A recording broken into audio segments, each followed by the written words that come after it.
Chinese President Xi Jinping claiming his reign over China's communist. معنا من المركز الإعلامي لمؤتمر Xi Jinping plus puissant que jamais. Voilà un petit condensé de la presse internationale ces derniers jours alors que s'est refermé dimanche le 20e congrès du Parti communiste chinois. Et vous l'aurez compris avec ces extraits des journaux télévisés, le patron du pays, c'est Xi Jinping, secrétaire général du Parti communiste, chef des armées, président de la République populaire de Chine. Il concentre tous les pouvoirs depuis 10 ans et pour les 5 prochaines années. Il sera entouré pour cela d'une équipe de 6 fidèles parmi les fidèles. Avec lui, ils sont donc 7 hommes au total. On l'appelle le comité permanent du bureau politique. C'est en quelque sorte le vrai gouvernement de la Chine. Jusque-là, cette équipe faisait l'objet d'un subtil dosage entre les différentes factions qui composent le Parti communiste, à savoir les Princes rouges, les fils des héros de la révolution communiste, et les cadres issus des jeunesses communistes. Mais Xi Jinping a changé la donne et désormais il impose une troisième voie, la sienne. Écoutez Adrian Geix, il est auteur de la biographie Xi Jinping, l'homme le plus puissant du monde. Il ne fait pas ça pour l'argent, ce n'est pas ce qui l'intéresse.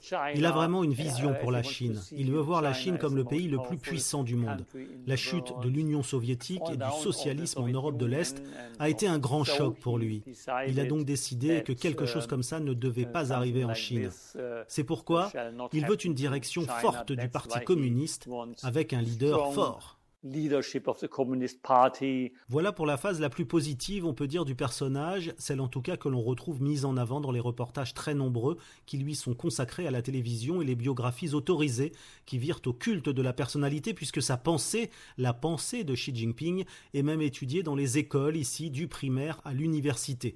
Mais il y a une autre facette inhérente, celle-là au régime, et c'est Desmond Chum, un ancien homme d'affaires chinois exilé à Londres et auteur d'un livre sur ce système intitulé La roulette chinoise, qui nous en confie les clés les plus secrètes. Il a pris tout le monde par surprise, il a éliminé ses opposants politiques avec une grande brutalité, personne n'y était préparé, ce n'était jamais arrivé depuis un quart de siècle. C'est un peu ce qui s'est passé pendant cette semaine à Pékin avec l'ancien président Hu Jintao, escorté vers la sortie sous l'œil des caméras du monde entier. Aucun de ses partisans ne faisait partie du dernier cercle qui ne compte désormais qu'une seule faction, une seule ligne, celle du président Xi Jinping. Mais à 69 ans, il n'est pas éternel et la question de la succession va vite se poser, estime Desmond Chum. C'est la première fois depuis 25 ans que la Chine n'a pas le successeur. Pour l'instant, en tout cas, Xi Jinping a toutes les clés en main. Son futur Premier ministre Li Qiang, le chef du Parti communiste de Shanghai, est son ami de 20 ans.